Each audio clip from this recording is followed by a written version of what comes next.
One way an average golfer could improve their scores is by adopting the pro strategy when playing into greens. And today here at the Jameson's Golf Links, I'm going to play a few holes and talk you through that strategy and see if it actually works. Will it lower our scores by adopting the strategy of the best golfers in the world? And my friends at ShotScope have provided me with some data here on how the average golfer performs when they are hitting into the green. We're going to go through this lesson today, and hopefully by adopting these strategies, these numbers are going to skyrocket up. So I'm going to be playing a mixture of holes here at the Jameson's Golf Links. We're going to be heading out and playing 6 holes where I will play a ball adopting the pro strategy, and then a second ball where I do what a lot of amateurs do and aim dead at the flag. We don't take any regard for hazards around us, we just go flag hunting because sometimes we turn into pin zombies. We're going to see how that pans out and how those 2 balls end up scoring. So the first hole that we're going to play here down at the Jameson's Golf Link is the first hole. It's a 370-yard one with a brook running through the middle, but then more importantly, when we're up around the green, there's a lot of undulation around it and a bunker that guards the green as well. So we're going to get it down in the fairway, and then we're going to play our 2 golf balls and see how we fare. I'm going to hazard a guess that by aiming directly at the flag versus the pro strategy, which I will explain when we get to our first scenario, I finish 3 shots worse. I'm going to say that because I know if you miss some greens in some places around here, it's very tricky. But let's get it away. Let's get into the greens. Just left of that bunker. In the fairway. Jobs are good. So the strategy that I'm talking about, the pro strategy, is how we actually look at distance into the green and the area that we aim to as well. A lot of amateurs, when using lasers, will simply zap the flag, take no regard for actually what is going on around the green. Here there's actually a couple of bunkers up in front of the green to the right hand side of it, and generally we zap, we aim directly at the stick and don't take anything into account. As where the pro strategy would take that into account. The first thing they would do is look for the fattest part of the green, the safest part of the green that they can start the ball at and try and work it back towards their flag. So they'd either be drawing it off the fat or fading it off the fat back towards the target. Also, what they would do, depending on a front, middle or back location, that would alter how they choose their distance. Now looking at this first green here, we have 118 to the front, 132 to the middle and 148 going up to it. The pin looks like it's more towards the back edge, so I'm actually just going to take that back number, the 148 and then the 132, and find the middle of that distance and play to there towards the fat of the green for my first golf ball.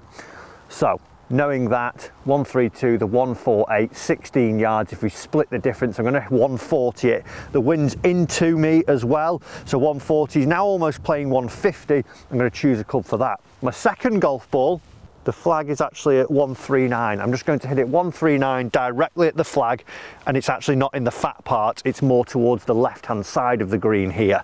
So my fat one is going to cover the bunkers.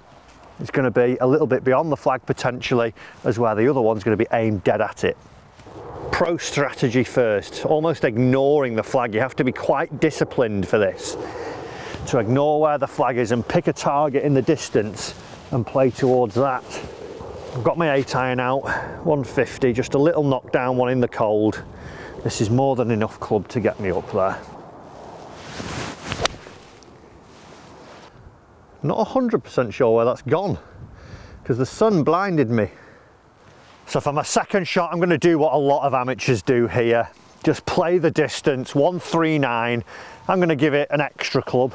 I'd normally hit a pitching wedge maybe to that. I'm going to go up to the 9 because of the wind and the cold, but I'm going to aim directly at that flag now. Looks like it was at it. Well, we've got up to the green, and this is sort of case in point straight away. I pulled a club, a 9-iron for the second one because it was 139 yards, 145 normally for me, which I was trying to show what a lot of amateur golfers do, play the number that it just says on maybe the lane rangefinder or the watch. I've come up short, it's pitched here and just spun back ever so slightly, and I've now left myself with a pretty difficult shot here. But you know, a good chip can always get us out of jail, but that's one green missed from the fairway by doing something that I know a lot of you do out there, and just leave us a little comment if you think you're guilty of doing this. But a little chip, like I say, now could chip it in and save us all.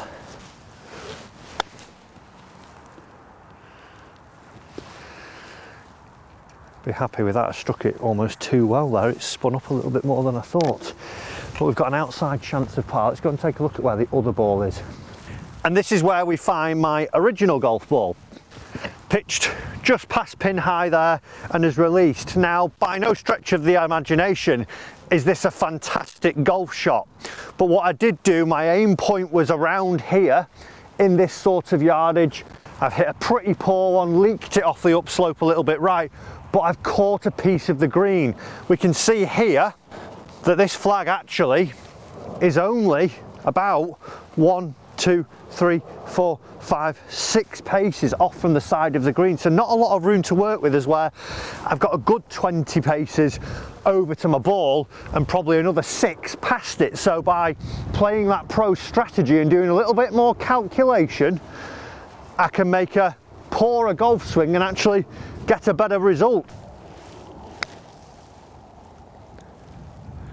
And we leave ourselves a pretty straightforward tap in, about 2 feet. Wiped its feet, but it was a nice little tap in as well. Here we've got a grind over a 6-7 footer after a pretty decent chip for our par to stay level. And the thing with this as well, once you got more and more of these, your anxiety levels are going to go up, and the stress out on the golf course is going to go up, and it becomes pretty hard work having these for par all the time. It's always nice if you make them, but you know, you can't hole every single putt, and the percentage of holing maybe a 6 or 7 footer for the average golfer isn't that high. So we remain level. I definitely think strategy 1 was easier though. Now, if we took a look at the percentage of greens hit from 150 yards, we can see here that a 15 handicapper only hits the green 24%. You'll see some others there for a 0 and a couple of other handicap brackets. Now, if we think from 150 yards, we would generally say that that is averagely a 7-iron for the mid or average handicapper. And we can see here that only 20% of greens are hit with a 7-iron, which I think is quite low really. But again, is that because we're aiming dead at the flag and not actually taking into account this pro strategy? Let's put it to the test here on the 3rd hole at Jamieson's Golf Links, which is 150 yards today, a well guarded par 3, lots of undulations, and the pin tucked quite tight today. This is going to be a really good test for us to see if we can improve the stats. So we're going to go for the average golfer's strategy here first, playing exactly to the number. I'm going to go directly at the flag. I've not really taken account for the wind, the fact that the pin is tucked behind the 2 right-hand bunkers, and there is a massive amount of green to the left of it. I'm just going to aim dead straight at it, and for me, 150 is my 9-iron, so hopefully this gets there. All being well, aiming dead at it. Now, if the wind kicks it, it's actually a pretty good shot because I've pulled it a little bit. And that's what we call a good bad one. We've got away with it. Let's see, by playing now a little bit more into the pros mindset, by aiming actually where my golf ball is and trying to move it a little bit towards the flag, can we get any better or any closer? So looking at my watch and taking a little bit more into account, I've just mentioned there is a lot of green to the left of the flag here, but the back of the green is actually 174 and the middle of the green is 159. So what I'm actually going to do is I'm going to go up from this 9-iron to an 8 and just knock it down ever so slightly. So even if I do miss hit it, I've got enough to cover it because we don't generally go very long. So I know I've got more than enough club here to get me there. I'm even going to just grip down ever so slightly. I can make a confident swing with a little cut at the middle of the green. We should get up closer.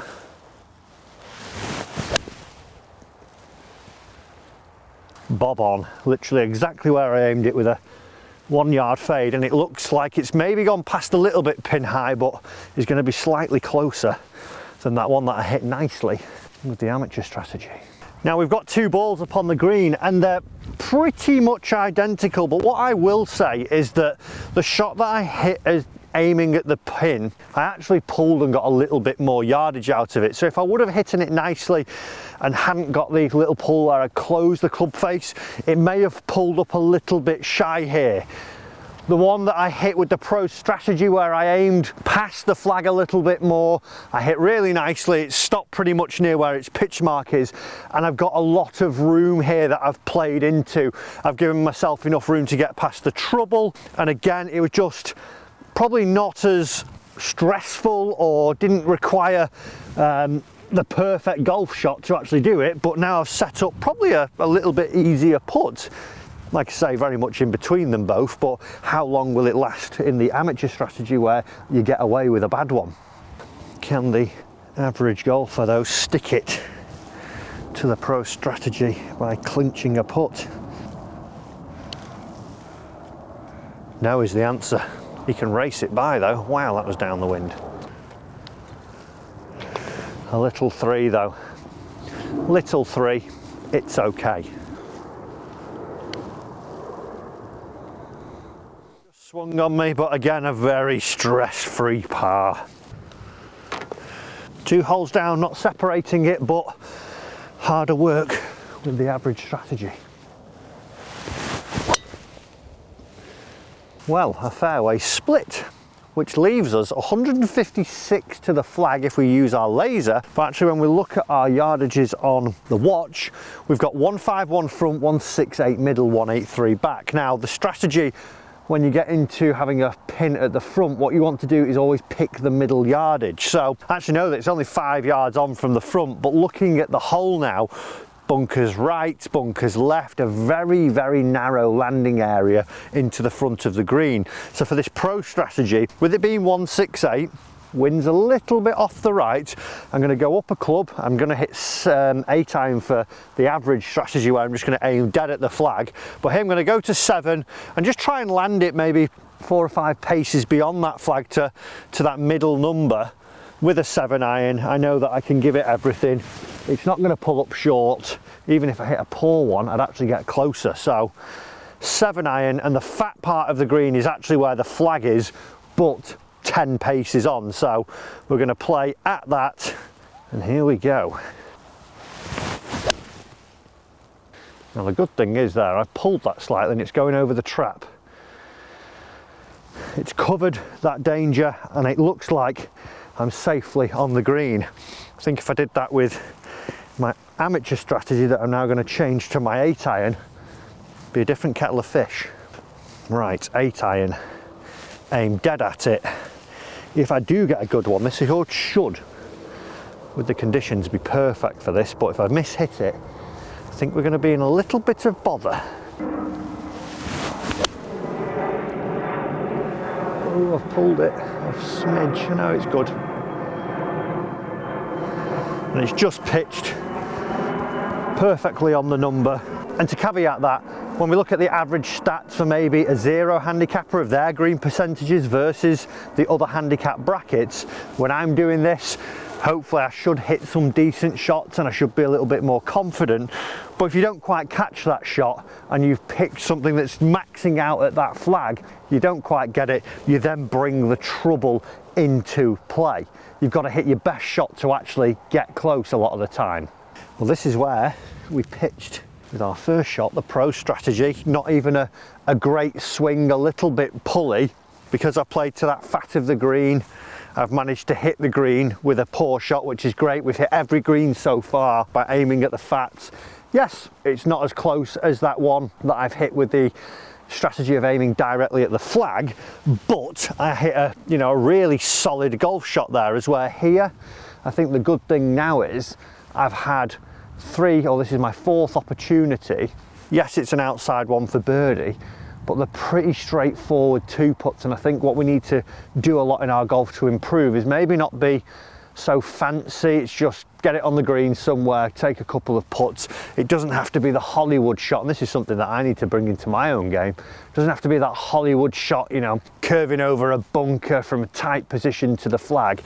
Just get it on and tap it in, and if you hit one close, great, try and take advantage. But now, pretty straightforward, a little bit left to right and down the hill. On these good greens, if you get it rolling, you've got every chance. Break for me, break. Ooh, just a little bit pacey. And a good save for the par there. And this one here, this is our average shot that actually and just skipped up onto the green. So I said it was 156, 154.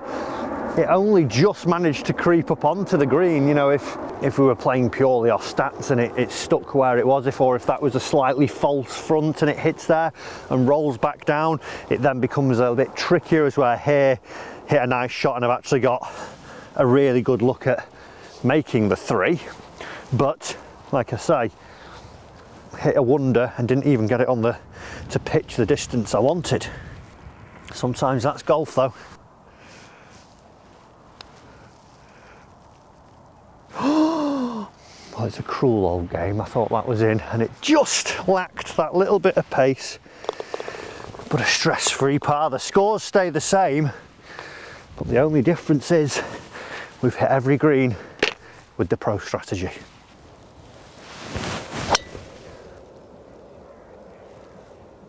It's another shot that actually went where it was meant to.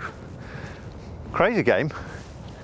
Now this is a scenario where I think this strategy comes massively into play, because if we look just here as to what the stats are when we are 200 yards out for a few different brackets of handicap, we can see that they are quite low when we get to the average handicapper. And what we've got to understand is that from this point here, you might not be able to even reach the green. But if you are, you're going to be using a longer golf club. And the chances of you having as much control with, let's say, a 4-iron, a hybrid, a 5-wood versus maybe your gap wedge and your pitching wedge, the scales are going to tip massively in the favour of the wedges. So when we now adopt the average handicapper's strategy here, the flag I've lasered at 203 yards, and we also look at this point where the flag is put, it is tight behind a bunker on the right, because here at Jameson's Golf Links, this par 5, you will tend to see that with par 5s, that because you're going up to the green in 3 and you might have a shorter third shot to actually get it, what we would see is that the flags get tucked. So if I now adopt my strategy of just aiming directly at the flag, 203, my 5-iron carries 205 yards. If I aim at this and I miss-hit this shot, what I will only do is miss short, but I'll put it in a really terrible place for me to try and get it up and down. But I could also hit a wonder shot and look like a hero. That will be to be seen. Let's see what we do with the average strategy. Oh, it could be good, but I've got it a little bit skinny. I think it's going to catch the trap. Oh, it's just clambered over. I have just got away with that by the skin of my teeth. For a moment there, I didn't think it was going to be good, and we'll find out when we get up there how it's actually turned out. But if we were to adopt our pro strategy, I'm going to go up another club, because actually when I look at the yardage, it's 210 yards up to the back of the green. I'm going to use my 4-iron here, because just running over the back, I know I've got a bit of room to chip back up the green. And if I hit the same shot that I've just done and miss-hit it, it's still going to catch it. I'm also going to play to the middle, the big heart of the green here, because that takes that bunker out of play where the flag is hid. I've only got to cover the bunker at the front of the green, which sits a little bit short. So I can go here with a little bit more comfort in this golf swing, knowing that I've not got to hit my Sunday best to actually get it on the dance floor. So we'll aim a little bit more to the centre of the hotel, which is actually about 10 to 15 yards left of the flag here. I'm going to try and fade it a little bit, but All I'm doing here is almost ignoring the flag and playing up to the heart of that green. And I'm going to hit the worst golf shot I've ever hit. It's interesting, that one, because I've not struck that anywhere near as good. I've flared it out to the right a bit, but it comfortably covered the trap in front of the pin, and it actually looks like I'm past pin high, and I'll leave myself quite an easy chip going in. So interestingly, we've actually hit a better shot there with the average golfer's strategy. It's actually gone shooting across just beyond the green now, maybe about 3 or 4 paces off the fringe, but sets up a pretty simple eagle putt going through the fringe. I missed the green with the pro strategy, but what it has done is pitch pretty much up to that middle, if not just past middle distance. And what we've done there is got nowhere near the bunkers, and I have, again, a lot of room to work with here because I've gone from the fat of the green, and if I would have hit the same shot aiming at the pin and flailed it there, I'd be a lot shorter, I'd be more out to the right, and it becomes a lot more difficult as well. With the pro strategy from where I am, I've got room to work with now.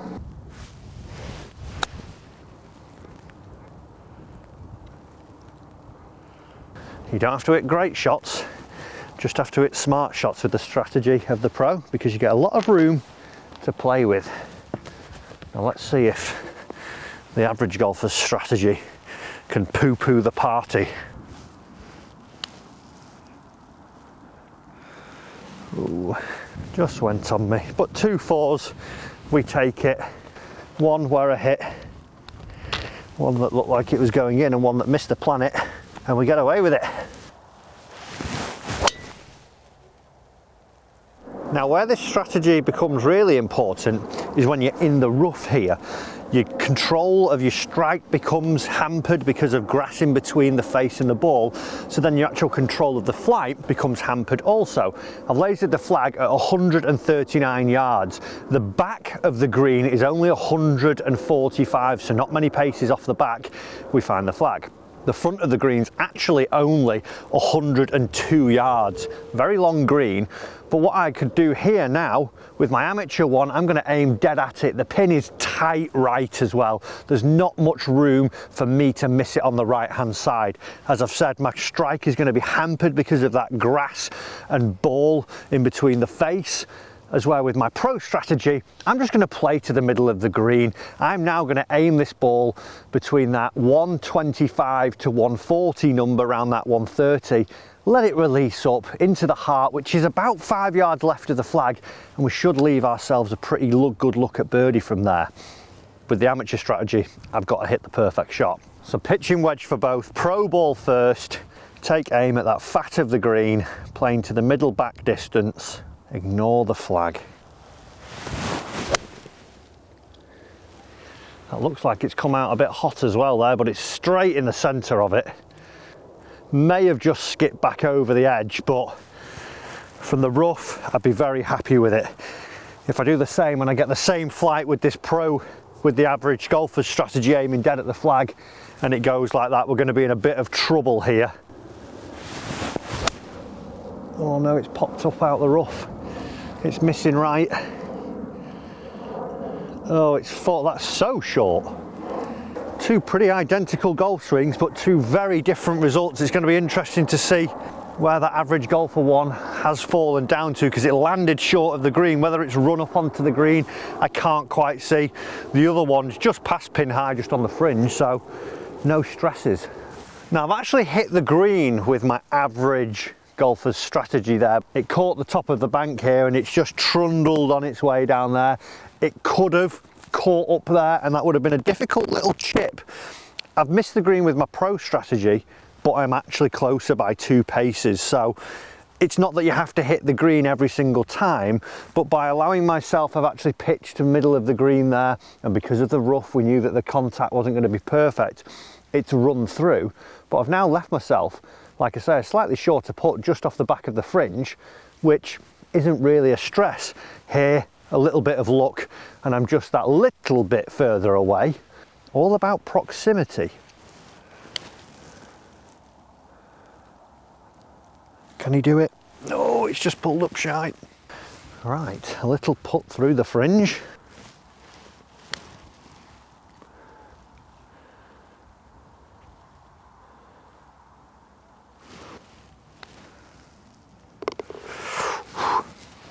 Two very similar scores. Nothing separates us on the score front, but I think what has shown thus far is that you've got to be a little bit lucky if you're aiming at those pins and getting, you know, bounces back towards them and hitting them close.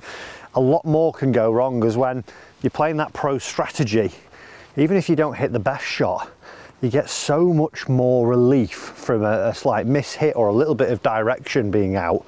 You get away with a lot more.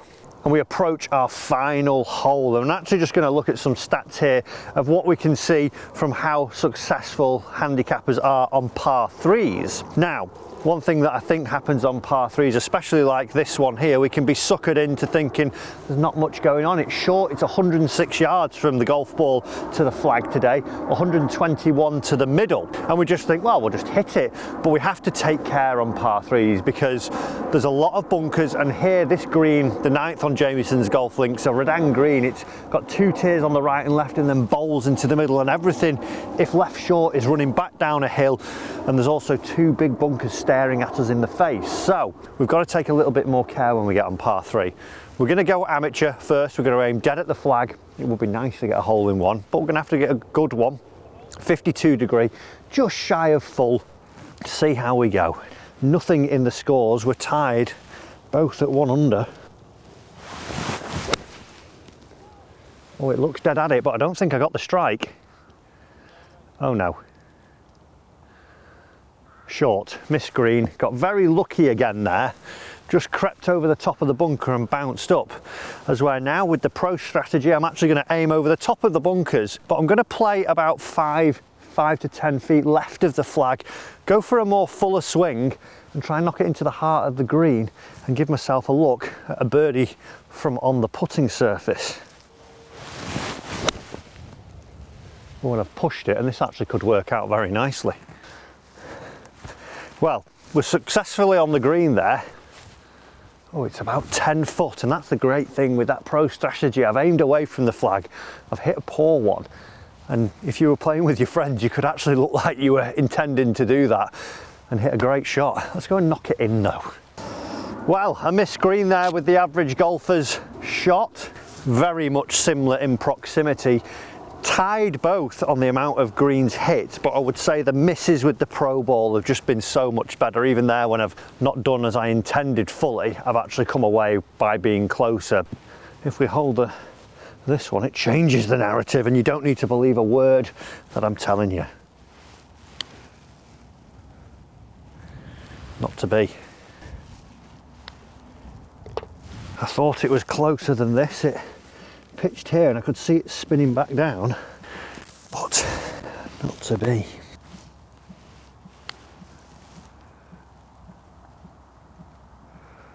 Oh, he leaves it short.